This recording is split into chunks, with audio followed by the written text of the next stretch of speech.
GHMC ఎన్నికల్లో Bharatiya Janata party సత్తా చాటుతుందని MP Etela Rajender ధీమా వ్యక్తం చేశారు.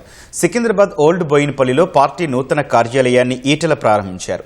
హైదరాబాద్లో బీజేపీ పటిష్టంగా ఉందన్న మల్కాజ్గిరి ఎంపీ హైడ్రా పేరిట పేదల ఇళ్లు కూలగొడుతుంటే అండగా నిలిచింది కమలం పార్టీ నేతలేనని స్పష్టం చేశారు. అధికార కాంగ్రెస్ పార్టీ 16 నెలల్లోనే ప్రజా విశ్వాసాన్ని కోల్పోయిందని విమర్శించారు.